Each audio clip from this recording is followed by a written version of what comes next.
Well, the sudden death of Congress spokesperson Rajiv Tyagi has shocked the party.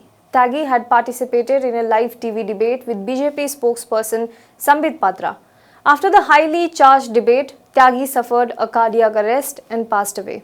The grieving colleagues of Tyagi are now starting a conversation on the nature of these TV debates and how it can prove fatal to human beings. Some also said that wild language was used by the BJP spokesperson Sambit Patra during the debate. Congress leaders across the ranks are now raising the question whether our TV news debates have turned toxic. Randeep Singh Surjewala, Congress spokesperson, said that for how long will toxic debates and poisonous spokespersons cost the lives of patients and moderate voices? Another spokesperson, Jaivir Shergill, has written to Information and Broadcasting Minister Prakash Javadekar requesting him to issue an advisory to the media to enforce a code of conduct to curb the slanderous, sensationalist and toxic TV debates. He also said that it is high time to reinforce civility and mutual respect for the sake of well-being of participants and democracy. So the question remains, have TV news debates turned toxic? Are they affecting people's mental health? What ideally a debate should look like? We spoke to Congress spokesperson Gaurav Vallabh, who himself has been a part of these debates. We spoke to NCP spokesperson Nawab Malik, who also appears on TV news debates very often, and Abhisar Sharma, a senior journalist who has spent several years in TV news industry. Let's understand their point of view on this. See, I will give you 2-3 evidences to support my argument. Number one, see the title of the debate. Before the show starts, the advisory title or the title which spreads the society based on the religion or based on the caste, they decide on that type of title. Then second thing, once title, if you will see the title of debates in last 1 year or 2 years, you will find that before the start of the debate, the title proves that whatever government is doing is correct.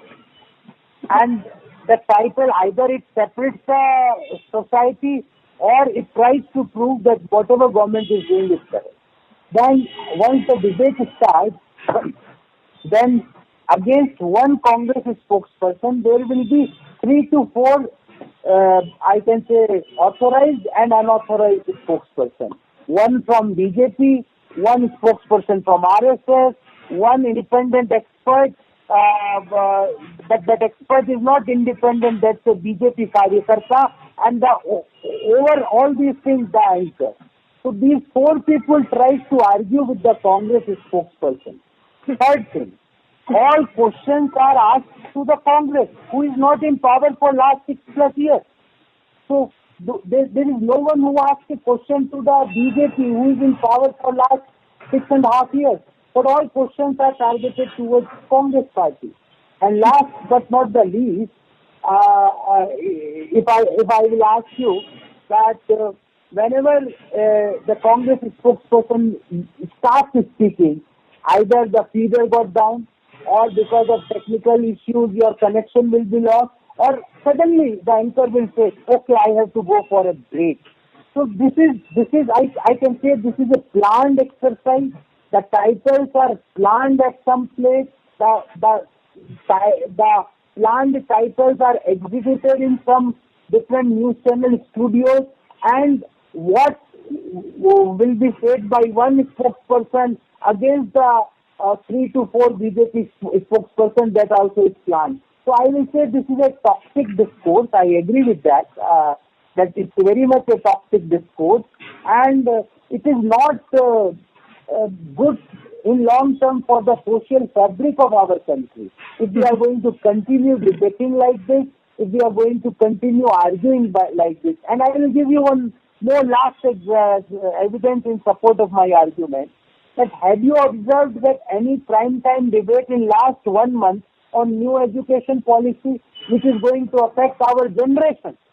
Is there any debate you have seen on environmental rules which is going to affect our 3-4 generations altogether? But nobody talks on those issues. All debates, all issues for debate is the communal titles, the divisory titles, the titles by which you can prove that whatever government is doing is the best in the world. So that is what the debates are designed.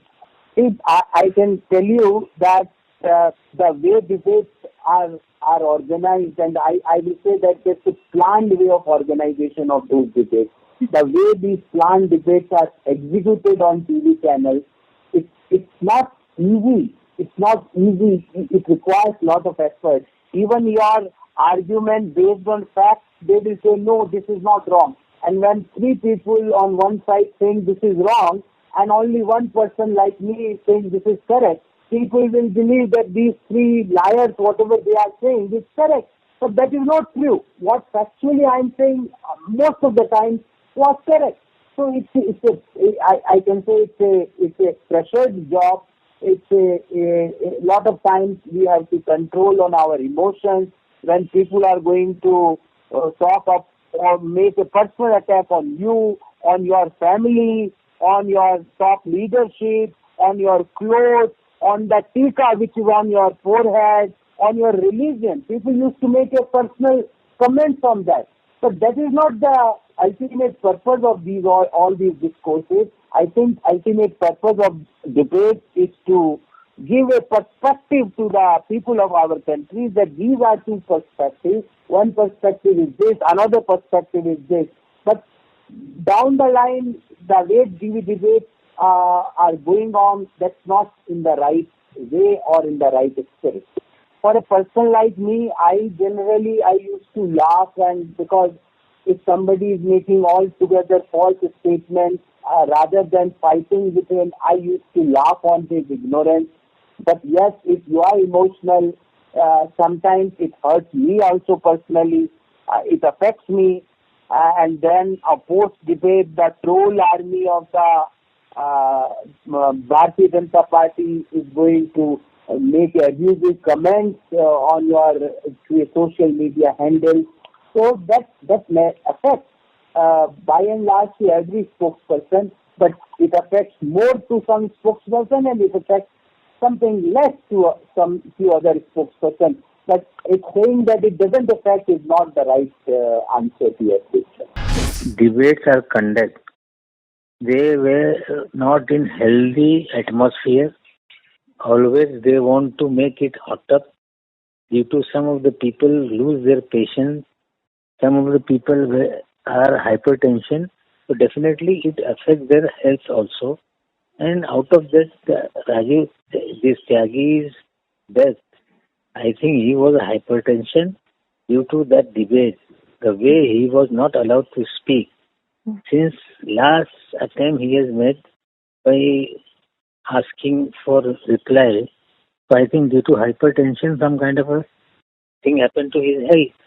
So debate should be conducted in a soft manner and should not be hot up by the anchors. The way the debates are conducted by the anchors, the format is itself wrong. Anchor has to give a chance.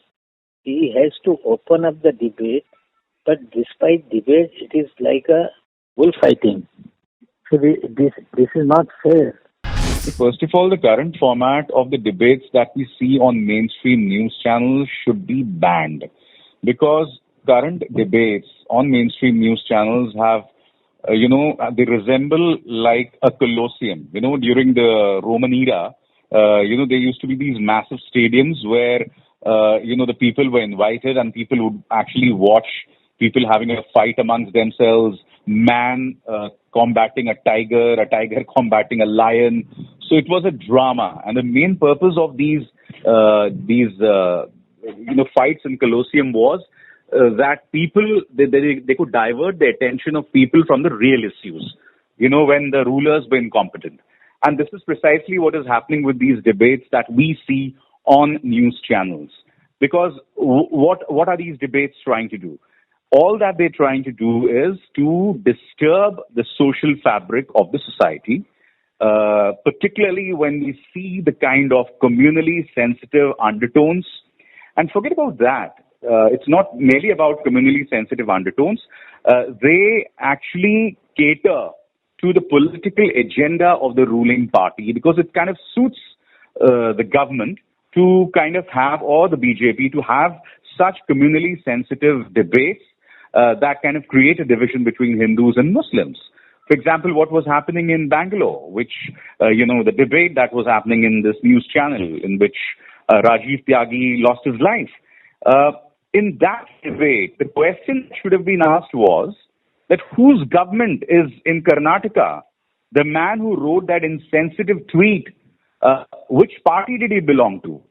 Thirdly, the people who were writing in name of God, they should be asked that, does God feel so threatened by a mere Facebook post? These are the questions that they should have been asking. But these three questions were totally ignored. Instead, what we saw was a shameless parade of communally surcharged statements. I mean, how can you call someone Jaychand a traitor? How can you make fun of somebody's tika, as Sambit was doing to Rajiv Tyagi? I personally know Rajiv Tyagi. I know that he's a religious man.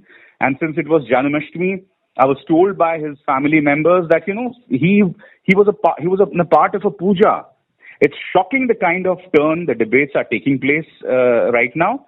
And secondly, as I said, what are the issues that should be debated? As per your second question, well, clearly the ineffective handling of Corona, that should be debated.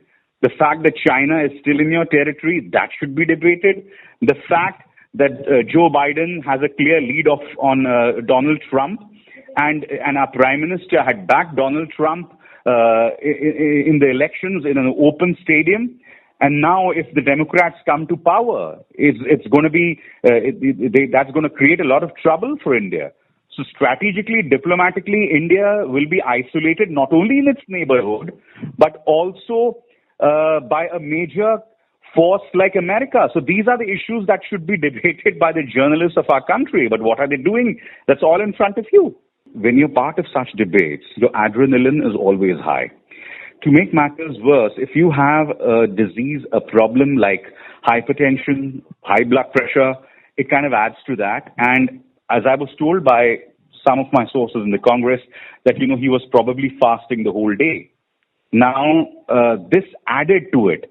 And, what was happening was that every time when a debate on such a communally sensitive issue takes place, BJP always has an advantage. Its spokespersons always has an advantage because they can abuse seculars, they can abuse liberals, they can abuse Muslims without bothering of any repercussions. Now, Congress by default is a secular party or a pseudo-secular party, as you would like to put it. So what happens is they try to balance it. And in such debates, and considering the way propaganda has been going on in the past few years, when you try to speak something sensible, you are always being targeted. Now be the first to know about the latest updates on our new news app. Go on your Android or iOS, search for HW News Network. Download our app, choose the language you prefer to get updates in, and be up to date with the latest news. If you like this video, please share it, and we would love to hear your comments in the comments section down here. Also, please do like our Facebook page and follow us on Twitter to get minute-to-minute news updates. For more such shows and videos, subscribe to our YouTube channel.